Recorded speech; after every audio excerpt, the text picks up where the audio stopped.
Assalamualaikum warahmatullahi wabarakatuh. Halo para pendengar setia Cerimis, selamat datang kembali di channel kami. Pada malam ini, kami akan membawa kalian ke dalam sebuah kisah yang penuh dengan kengerian dan misteri. Siapkan diri kalian untuk mendengarkan cerita yang akan membuat bulu-bulu kalian berdiri. Inilah kisah Sundal Bolong Penghuni Rumah Dinas.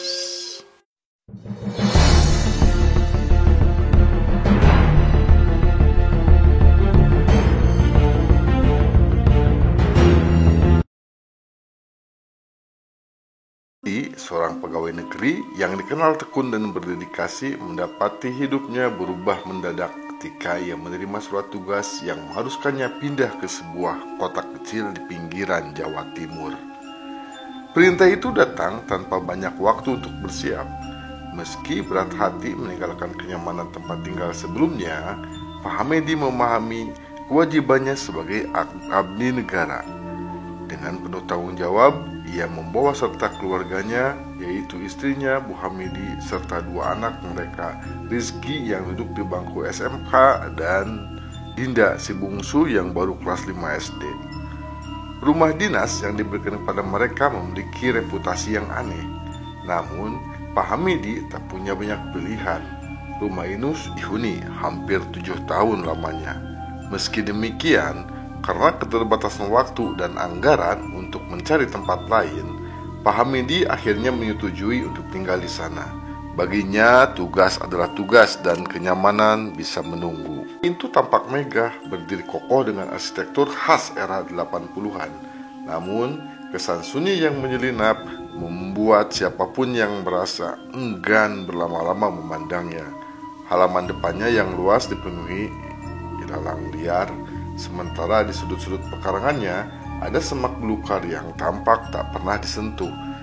Di taman belakang tampak sebuah pohon mangga besar yang tak terurus berdiri di antara semak belukar yang meninggi. Cat dinding rumahnya sudah pudar dan terkelupas.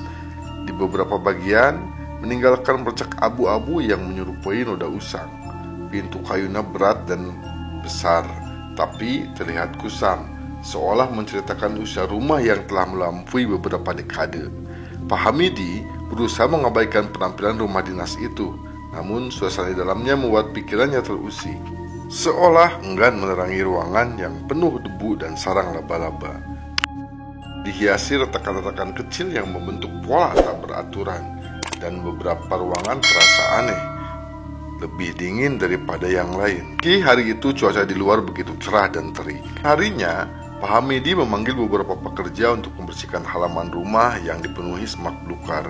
Mereka mencabut rumput liar yang penuh tumbuh tinggi setinggi lutut, memangkas ranting-ranting pohon yang menjulur ke segala arah dan membuang dedaunan kering yang dibesarkan. Di sudut halaman berdiri sebuah pohon mangga besar dengan daun yang lebat dan buah kecil yang menggantung di rantingnya. Namun, pohon itu tampak seperti sesuatu yang keluar dari cerita lama. Batangnya besar dan kasar, dengan guratan-guratan menyerupai wajah manusia jika dilihat dari sudut tertentu. Pohon itu tampak tak sedap dipandang, seperti sebuah benda asing di halaman yang baru saja dirapikan. Kan saja ya, potong yang sudah matinya, kan sayang itu sedang berbuah walau masih kecil sih, jawabnya akhirnya. Dengan sigap, para pekerja mulai membereskan pohon itu. Namun, saat kapak pertama menghantam ranting yang kering, terdengar seperti suara rintihan pelan. Para pekerja saling berpandangan, tapi tak ada yang berani mengatakan apa-apa. Keluarga Pak Hamidi memutuskan untuk memperkerjakan seorang asisten rumah tangga, Nina. Nina adalah seorang gadis muda yang baru pertama kali bekerja jauh dari kampung halamannya.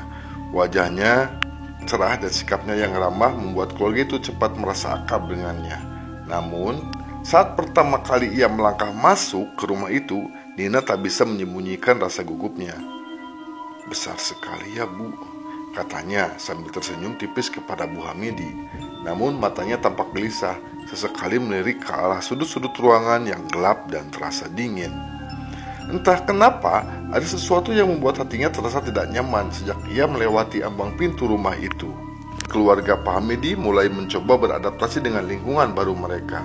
Meski perlahan muncul rasa ganjil yang sulit dijelaskan. Pink mendengar suara-suara samar di malam hari, seperti langkah kaki atau pintu yang berderit, meskipun tak ada angin.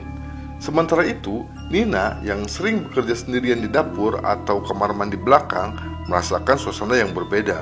Setiap kali ia berada di sana, bulu kuduknya berdiri dan hawa dingin tiba-tiba menyelimuti, meskipun matahari siang masih bersinar terang di luar. Semua berusaha berpikir positif, menganggap itu hanya bagian dari proses adaptasi.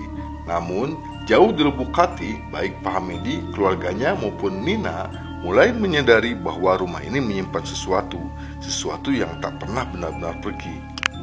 Malam pertama, Nina di rumah itu terasa lebih sunyi daripada biasanya. Namun, di tengah keheningan, sebuah suara samar membangunkannya. Suara itu terdengar jelas, seperti seseorang sedang mengaduk sesuatu di dalam panci, ritmis, pelan, tapi konsisten. Nina membuka matanya, mencoba memastikan apakah ia hanya bermimpi. Namun, suara itu tetap ada, datang dari arah dapur dan hanya berjarak beberapa langkah dari kamarnya. Mungkin Bu Hamidi sedang memasak untuk sarapan esok hari. Meski ragu, Nina memberanikan diri bangkit dari tempat tidur kecilnya yang berada di pojok ruangan. Kamar itu hanya diterangi oleh cahaya temaram dari lampu dapur yang remang. Dengan langkah perlahan, ia mendekati pintu kamarnya yang setengah terbuka. Semakin jelas suara itu seperti logam yang sedang beradu. Namun, saat ia tiba di dapur, pemandangan di depannya membuat jantungnya berdegup kencang. Ruangan itu kosong. Aroma anyir yang tajam tiba-tiba menyerang hidungnya, seperti bau darah yang bercampur dengan sesuatu yang membusuk. Nina menutup mulut dan hidungnya dengan tangan, mencoba menahan mual. Cahaya lampu dapur yang redup membuat suasana semakin mencekam. Matanya tertuju pada panci besar di atas kompor tua di sudut ruangan. Panci itu tampak biasa saja, namun tiba-tiba tanpa ada yang menyentuhnya, tutup panci itu bergeser sedikit, mengeluarkan suara logam berderit yang menusuk telinga. Nina terpaku di tempatnya, tubuhnya kaku dan matanya tak bisa lepas dari panci itu. Jantungnya berdebar semakin ketat. Rasa takut menyebar ke seluruh tubuhnya. Ia ingin berteriak, namun suaranya seolah tercekat di tenggorokan. Seakan memahami ketakutannya, panci itu bergerak lagi. Kali ini lebih keras, seperti ada sesuatu di dalamnya yang ingin keluar. Tak ingin tahu apa yang akan terjadi selanjutnya, Nina berbalik dan berlari menuju kamarnya. Langkahnya terasa berat, seperti ada yang menahan kakinya. Begitu sampai di kamar, ia menutup pintu rapat-rapat dan menarik selimutnya, berharap semua ini hanya mimpi buruk. Namun, bau busuk dari dapur masih terasa, seakan mengikuti hingga ke kamarnya. Di bawah selimut, tubuh Nina bergemetar, matanya menatap kosong ke langit-langit.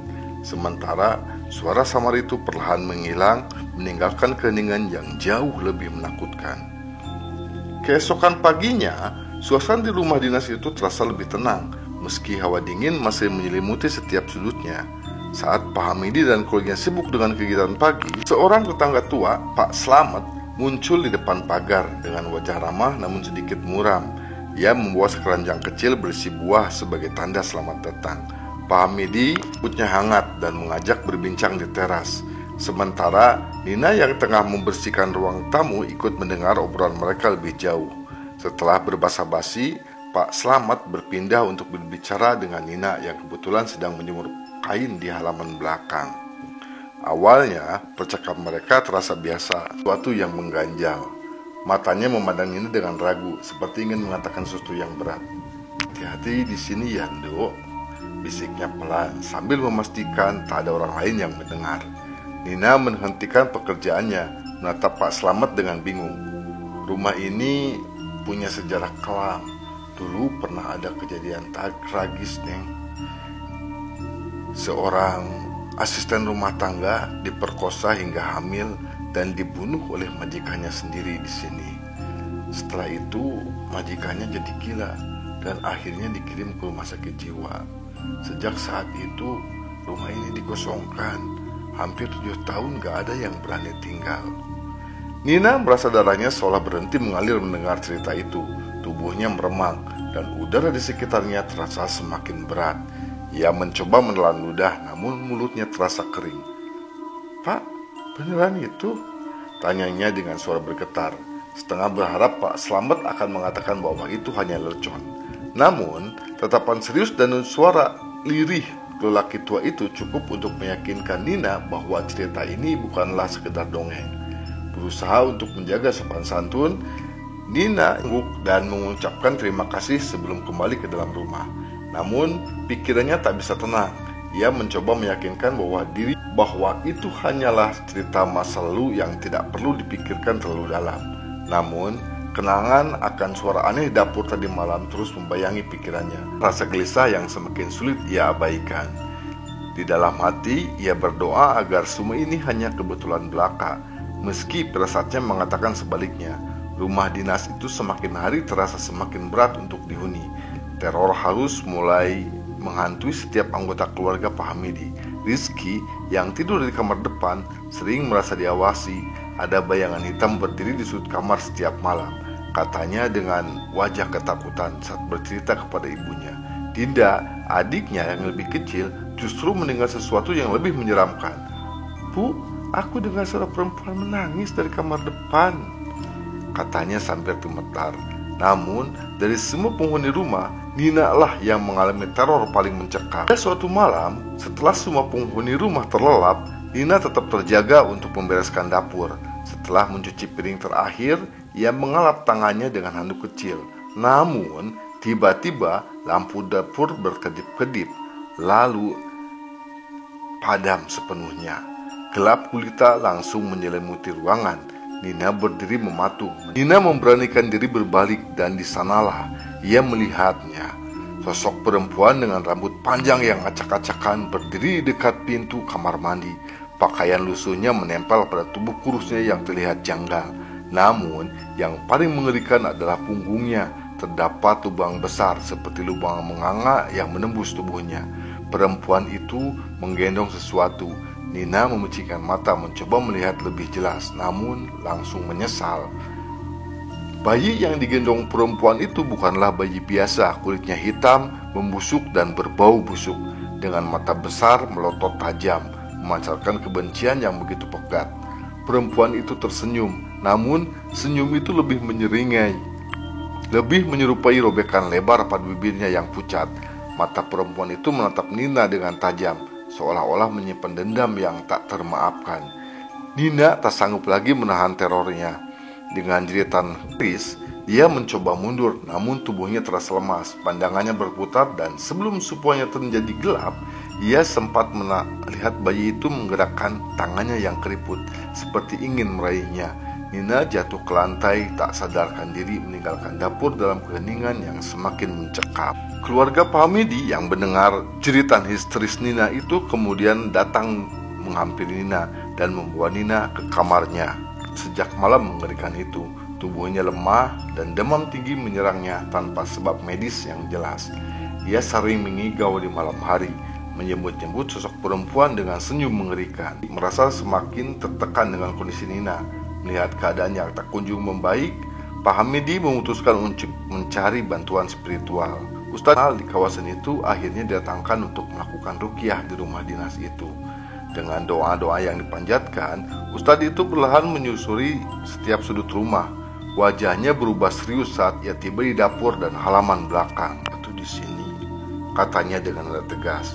Setelah beberapa saat hening, Ustadz itu menjelaskan bahwa arwah seorang asisten rumah tangga yang menjadi korban kekejaman masih terjebak di rumah ini.